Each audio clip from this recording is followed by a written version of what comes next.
এবং আমার কলিজার টুকরা ভাইয়েরা, আমার আসমানের চাঁদ এবং সেতারা, ইসলামী ছাত্র শিবিরের প্রাক্তন দায়িত্বশীল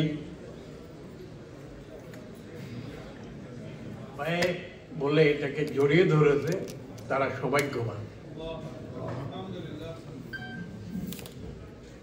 এখানে শহীদ আব্দুল মালেকের কথা বলা হয়েছে।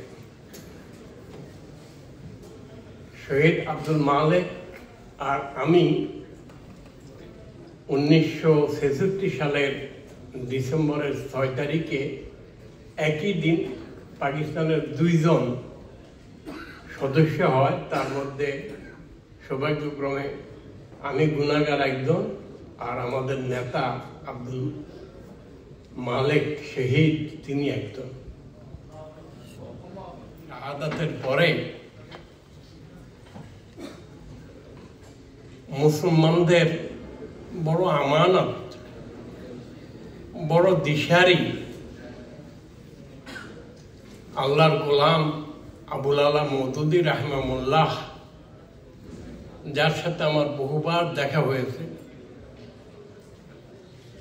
তিনি বলেছেন আব্দুল মালিক की शहादत ये आगाज है अंजाम नहीं।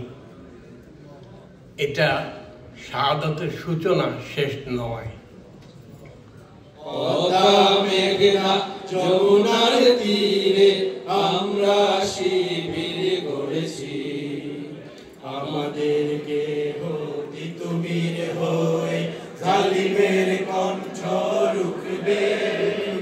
শরীয়তুল্লাহ ইসলামী বিপ্লব ছাত্র জনতা গড়বে, আমাদেরকে হতি তুমির হয়ে জালিমের কণ্ঠ রুখবে।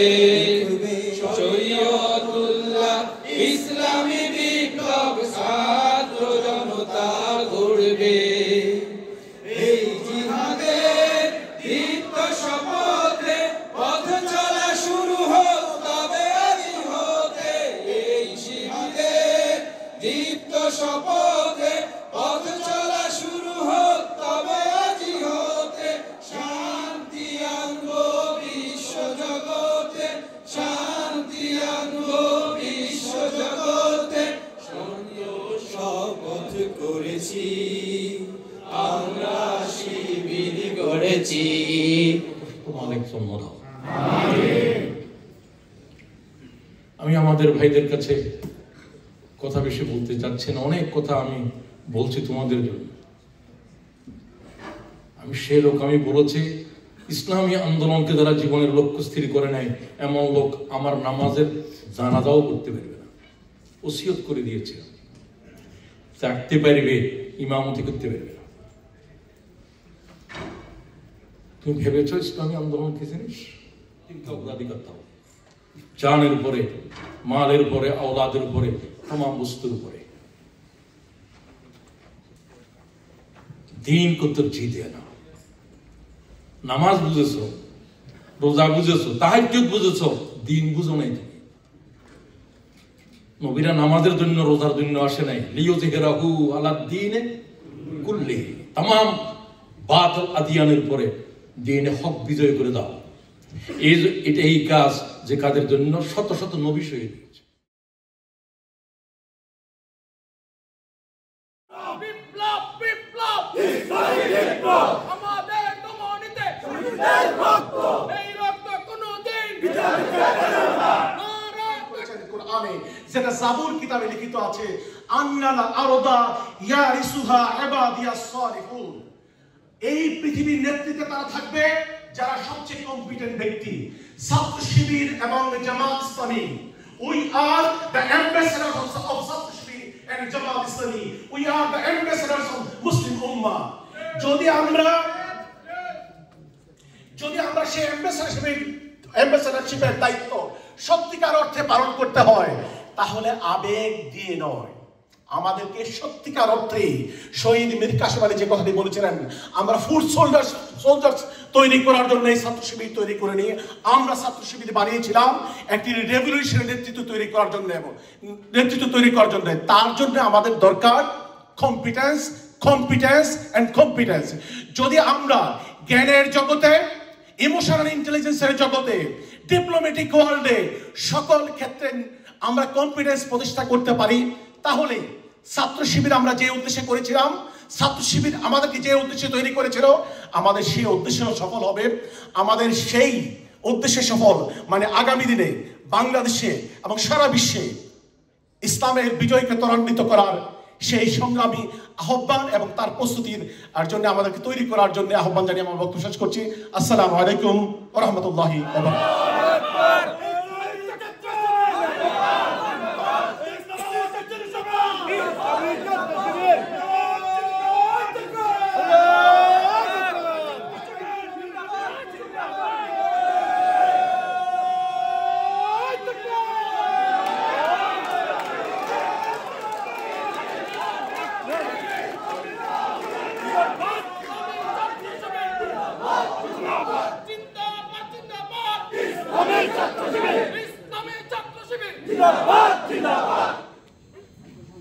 মেসেজগুলো আরো কিভাবে মানুষের কাছে সহজভাবে পৌঁছাতে পারি, এর জন্য আপনাদের ভূমিকাটা আমি মনে করি সবচেয়ে বেশি, বিশেষ করে বুদ্ধিভিত্তিক অঙ্গনে আরো কিভাবে বেশি বলিষ্ঠ ভূমিকা রাখা যায় সেটা নিঃসন্দেহে আমাদের সাবিকরা যারা পৃথিবীর বিভিন্ন প্রান্তে আছেন তারা কাজ করে যাচ্ছে।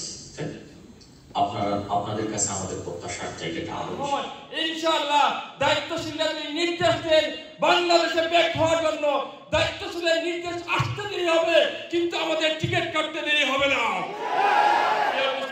আসুন আগামীতে আমাদের মেধা, শ্রম, যোগ্যতা সব কিছুকে ইসলামী আন্দোলনের জন্য বেরিয়ে দেওয়ার সেই সিদ্ধান্ত গ্রহণ করার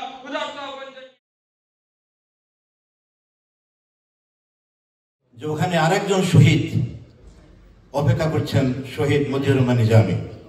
উনি লাশকে রিসিভ করলেন এবং উনি একটা বক্তৃতা করলেন, 3টা কথা উনি বললেন মাকে উদ্দেশ্য করে, শহীদ আসলাম ভাইয়ের, যে মা তোমার আসলাম শাহাদত বরণ করার পরে লতিফরা কিন্তু পালিয়ে যায়নি, তারা তাদের সাথেই ছিল, আসলাম ভাইয়ের সাথেই ছিল। আর দ্বিতীয় কথা উনি বললেন যে শহীদ আসলামের মতো হাজারো আসলাম মা তোমার সামনে আছে।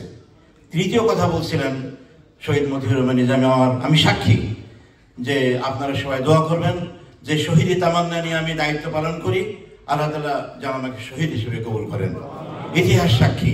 প্রিয় ভাইয়ের, আসুন শহীদের সুবাসিত গন্ধমাখা কফিনের উত্তরসূরি হিসেবে আমরা যেন তাদেরকে ভুলে না যাই। আসসালামু আলাইকুম।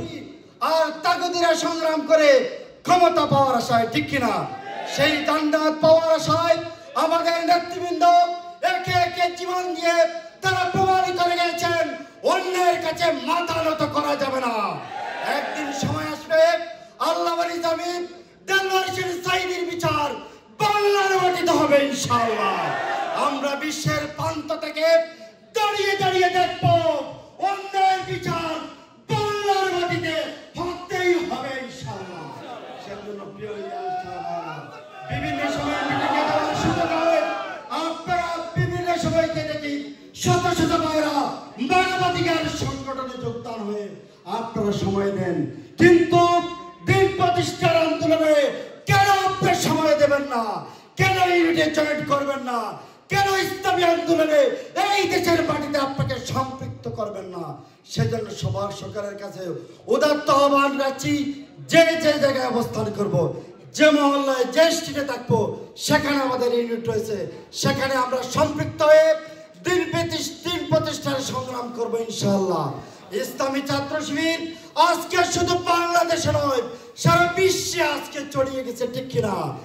আগামী দিনের বিশ্ব ইসলামী আন্দোলনের সংগ্রামে ইনশাআল্লাহ জামাত এবং ইসলামী ছাত্র শিবিরের নেতৃবৃন্দরাই নেতৃত্ব দেবে ইনশাআল্লাহ। সেই আশা ব্যক্ত করে জান্নাত পাওয়ার আশায় জীবন বাজি রেখে প্রবাসের মাটিতে কাজ করে যাবো ইনশাআল্লাহ। সেই প্রত্যাশা রেখে বক্তব্য শেষ করছি। আল্লাহ হাফেজ। বাংলাদেশ জিন্দাবাদ। প্রমাণ করে ছাত্র শিবির শুধু বাংলাদেশের গণ্ডির মধ্যে নয়, আজকে বিশ্বময় একটি কাফেলার নাম হচ্ছে বাংলাদেশ ইসলামী ছাত্র শিবির। আমরা যারা এই কাফেলায় একটি দিনের জন্য সম্পৃক্ত হয়েছিলাম, ইসলামী ছাত্র শিবিরের কর্মী হয়েছিলাম, আমি মনে করি আমাদের সমস্ত জীবনের বিনিময়েও আমরা ছাত্র শিবিরের সেই ঋণকে শোধ করতে পারবো না। ইসলামী ছাত্র শিবির আমাদেরকে যে আলোর সন্ধান দিয়েছে, সেই আলোর মশালকে আমরা আমাদের নিজেদের জীবনে প্রজ্বলিত করতে চাই। এই মশাল জ্বালিয়ে জ্বালিয়ে আমরা সমাজ থেকে অন্ধকার দূর করতে চাই। আর কোনো ভার্চুয়াল প্রোগ্রাম নয়, জামাত তো মুরব্বীদের সংগঠন, সেখানে অনেক দুনিয়ার প্রতিকূলতা আছে। ইসলামী ছাত্র শিবির সেই তরুণদের কাফেলা, যে ছাত্র শিবিরের প্রথম কেন্দ্রীয় সভাপতি, প্রথম সিনিয়র দায়িত্বশীলরা শাহাদাতের নাজরানা পেশ করে আমাদেরকে শিক্ষা দিয়ে গেছেন। আমার কাছে খুব কষ্ট হয়, আর কত বছর শরীর হতে পেরেছিলাম, মনে করি আজকে নিজের জীবনটা অনেকটা ধন্য হয়েছে। যদি ছাত্র শিবিরের এই কাফেলা নিজেকে সমৃদ্ধ করতে না পারতাম, তাহলে হয়তো আজকে ভালো মানুষ হওয়া, নামাজি হওয়া, চরিত্রবান হওয়া, আলোকিত মানুষ হওয়া এগুলো অনেক কঠিন ছিল। আলহামদুলিল্লাহ সেই কাফেলার নাম লেখানোর কারণে আমরা এগুলা পেয়েছি। আমি এই দেশে নতুন, বেশি দিন হয় নাই, যারা আমরা এসেছি অনেক ভাই নতুন এসেছেন, অনেকের সাথে দেখা হয়েছে। আমার ছোট্ট একটা পরামর্শ এই দেশের দায়িত্বশীল যারা আছেন সকলের কাছে, আমরা যারা এসেছি কমপক্ষিয়া আমাদের মূল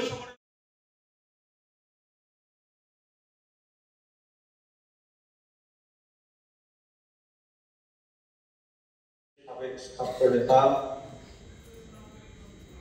প্রিয় ভাই বদরে আলম দিদার, আজকের এই মিলন মেলায় উপস্থিত ইসলামী ছাত্র শিবিরের সাবেক কেন্দ্রীয় সভাপতি সহ সম্মানিত দায়িত্বশীল এবং সাবেক ইসলামী ছাত্র শিবিরের বিভিন্ন পর্যায়ে